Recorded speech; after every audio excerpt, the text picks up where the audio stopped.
Hey guys, I've decided that I'm going to start doing more just intimate sort of conversation videos for the group because I feel like there's a lot of conversation that could be happening, but I just haven't instigated that intimacy with you guys. So I want to start doing it more on a weekly basis in terms of going over the material. And particularly with this week, with the third law of gold, and which was technically last week. I haven't released the next law yet. Which is the idea of investing your empathic abilities, investing your time, investing in your future. And I've talked to some of you, and it seems like the block has been what does that mean in a practical way? What does that look like in a very practical way to invest in yourself? And so I've been thinking about it. I've been thinking about ways I can make it practical and kind of make it sink in. And one of the first things that came to me was that, I wrote it down, so I'm going to read what I wrote, is that quality, sincerity, miracles, and authenticity come together when you do what you do because you want to, not because you have to. And we have been programmed in a matrix where we do what we do because we have to do it, not because we want to. And we're so used to having to do things. And even there's a subtle punishment. Like if you don't do what you have to do, like, well, everyone else is doing it. Everyone else is doing the 9-to-5 job. Everyone else has to suffer. Why aren't you doing it? And so to me, investing your empathic abilities is investing in what you want to do. Now, the problem for a lot of empaths is that they don't know because they're so used to just doing what they have to do or what they should do, or just by default feeling everyone and not even knowing how they can enjoy life because they feel overwhelmed or bombarded by energy. So investing your empathic abilities in your future, meaning so that later on your future feels good to you. It's investing in what you want to do, because the more you do what you want to do, the more what you want to do will be presented to you. And the universe is a biofeedback technology, meaning it will respond to what you say, what you're energetically asking for. And most of us, because we're unconscious of what we're asking for more of what we actually don't want because we have a belief that that's what we have to do. So my challenge to you is to get really clear inside about what you want. And now I don't mean what you want to do with your life, what you want to do for a career. That's too big. I mean, in this moment, have you considered, what do I want to focus on? What actually feels good? And for a lot of us, the ways that we've been able to sort of self-soothe is by checking out altogether. So it's like watching Netflix and just zoning out. And that's the only thing we can do to actually finally get our grounding again, is just zoning out. So I'm not talking about zoning out. I'm talking about what actually engages you, what engages your mind, what engages your heart, what engages your body, what makes you feel alive inside, moment to moment to moment. And part of this fine-tuning our resonance to our gold, which is to our empathic abilities and that wellspring of life within us, is listening to what actually is captivating to us, what draws us in. And so we've got to break the habit of doing what we have to do because we think we have to, and start doing what we want to do. And I know for a lot of clients that I have, as soon as I even mention, what do you want to do, they'll immediately start saying why they can't do what they want to do before even thinking about it. Well, I would like to do this, but I have this, this, and this. Or the thing is I can't do it because I'm too tired or whatever. And again, that's affirming a reality in which I'm not allowed to do what I want to do. And that's a core belief that so many people have, and that comes from being raised and programmed in a lack matrix. So if we really want to invest our empathic abilities and invest in ourselves, invest in our future so that it feels good, we've got to start caring about what we want. You can't not care what you want and then expect to get what you want, expect the universe to just figure it out. You have to start energetically giving yourself what you want, doing what you want. I put, similarly, your experience of creating with others will feel more inspired if you make the decision to create only with people you want to create with. rather than feeling obligated to create with people. So this is another big thing for empaths, is that often we live our lives by obligation. We do what we feel obligated to do. We hang out with people because we feel obligated to hang out with them. We don't want to hurt their feelings. You're doing them a disservice, and you're doing yourself a disservice by doing that. Sorry, my nose is ever since I moved, my nose has been running quite a bit. So I'm just trying to go with it. But I think it's allergies this summer. Anyway, it matters who you create with. They say the 5 people you spend the most time with, you are a combination of those five people. The power of influence is huge. So if you are primarily creating or having tantra, meaning like your experiences in giving and receiving relationally are with people that you feel obligated to be with, or that you actually you're not excited about because they don't spark your interest, they don't spark what you want, it's okay to shift that. It's okay. And it doesn't mean you say, I don't want to be your friend, I want to cut you out of my life. And you could do that if it's toxic. But it's just a matter of telling the universe, I want to attract people in my life that actually spark my creativity, that spark my drive, that make me come more alive, that encourage me, that use words that are affirming and abundant, and really start fine-tuning how you're spending your time, who you're spending your time with. And I realize that all of this can feel like just more work. It's like, more work. I'm tired. I'm exhausted. I just want to feel better. And the truth is that's how it feels in the beginning, because we don't have the habit of taking care of ourselves. So to start creating the habit feels like work. It feels like work to start taking care of yourself, but it is essential. And the more you do it, just like any habit, the easier it becomes, until pretty soon it's automatic, until pretty soon you're so adjusted to the resonance of abundance, to the resonance of restoration and healing, that anything that's off that, you'll notice it instantly. It'll just be jarring. You'll be like, that is not a resonance I want to participate in. It's really crucial to understand how energetic agreements work, because when you enter into a tantric cycle with someone, which, like I said, tantra is energy exchange. It's giving, receiving. Anytime you are in a relationship with anyone, platonic or not, you are in a tantric cycle with them. And that tantric cycle is based on agreements. It's based on energetic agreements. So what are you agreeing to in the relationships you're in? What are you agreeing to? What are you affirming? What are you saying? What are you investing in? Or are you just simply spending your time, like spending your money? That's actually not investing in anything. It's not giving back to you in any way. It's simply spending. This is what it means to invest in your empathic abilities. It means actually paying attention to what you are entering into tantra with, what kind of tantric cycles you're entering into. And the 2 main tantric cycles that I feel like humans are in at any given moment are either a disempowering tantric cycle, where we're playing out the roles of victim, aggressor, savior. We're either being a hero to someone, their savior, or we're kind of in confrontation with them and we're working through our conflict, or we are the ones who are overpowering.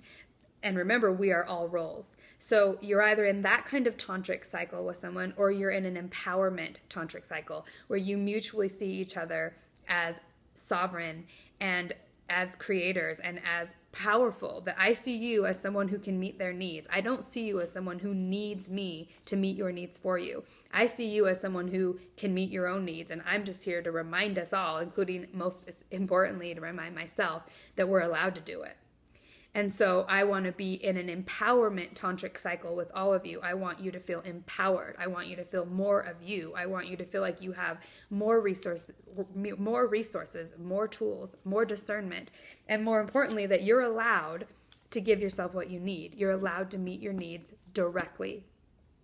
So decide who you want to be spending your tantric cycles with, because tantra is draining. It's giving and it's receiving. So if you are in a disempowerment tantric cycle with someone, you are not receiving in a way that is actually beneficial for you. You're not receiving in a way that's empowering.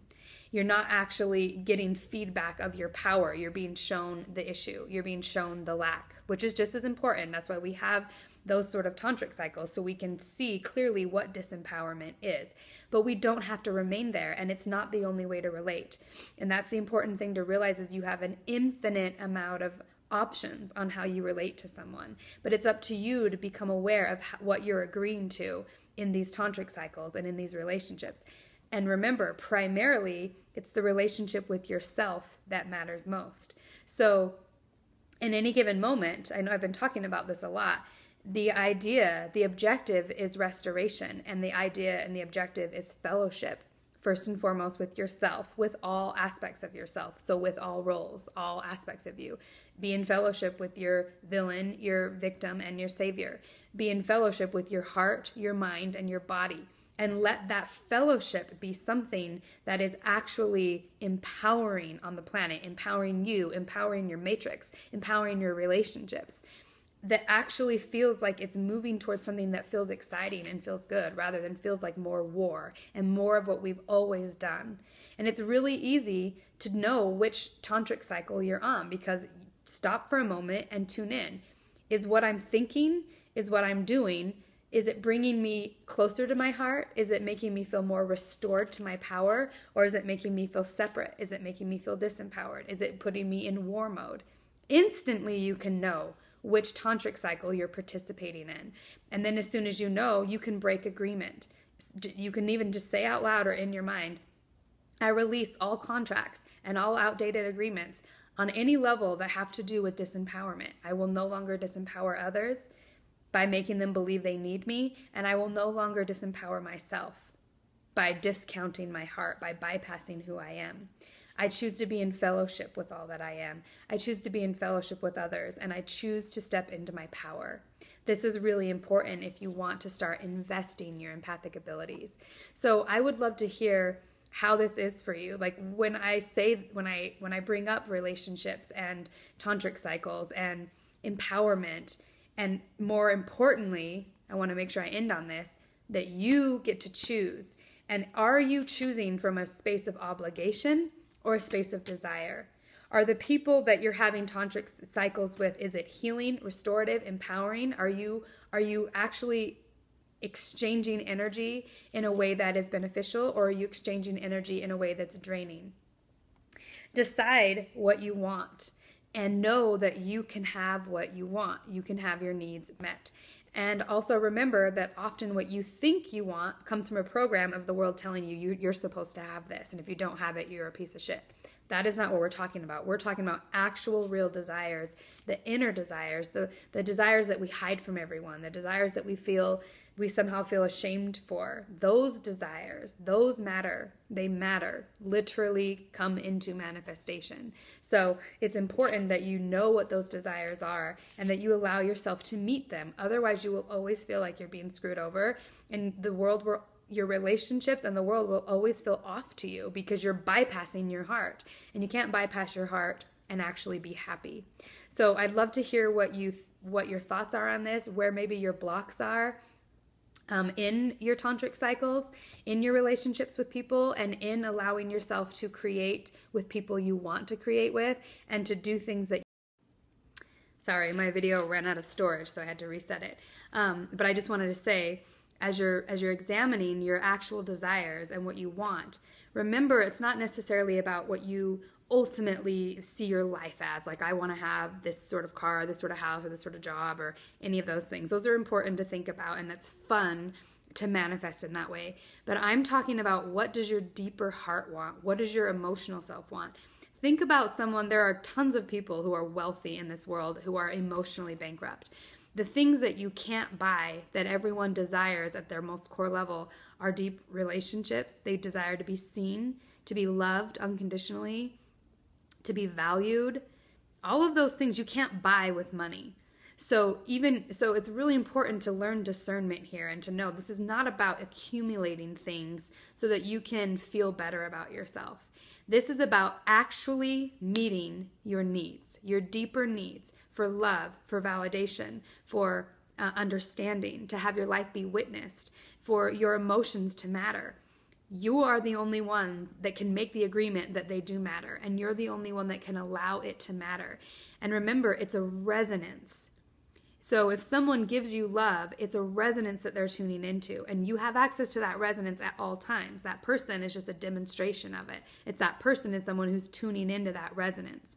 So yes, other people will reflect it to you as you're giving it to yourself, but first and foremost, you have to give it to yourself. This is investing. This is investing in yourself. It's giving yourself what you need when you need it, directly meeting your needs, and being very aware of what your needs are, the deeper needs.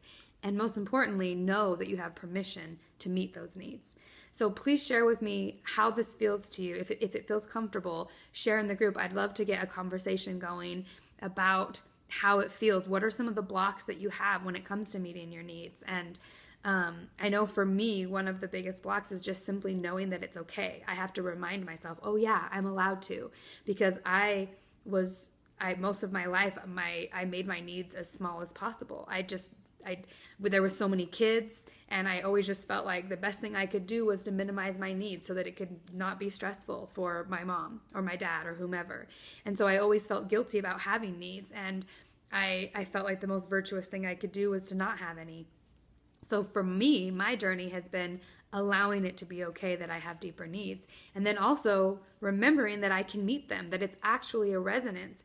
And at first, when you start trying to tune into it, it can feel painful because it can bring up the feeling of, well, no one's ever loved me like this, or it'll bring up all of your beliefs of lack.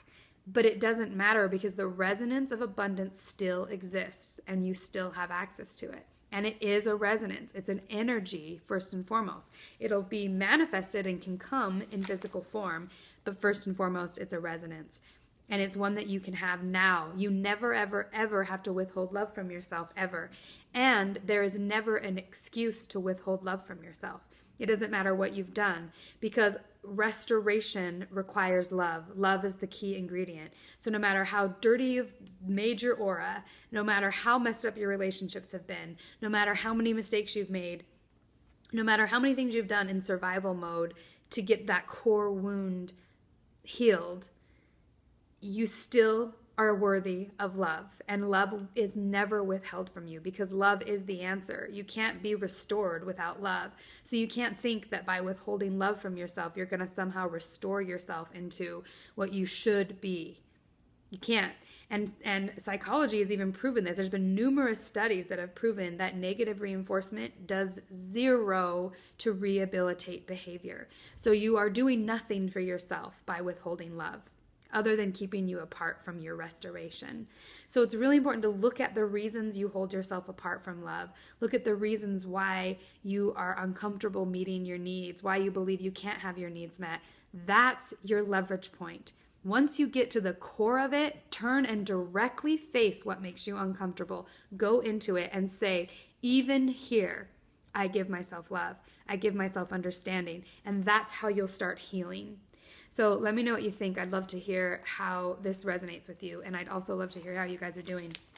So on Monday, I will post the 4th law of gold, and we will continue conversation.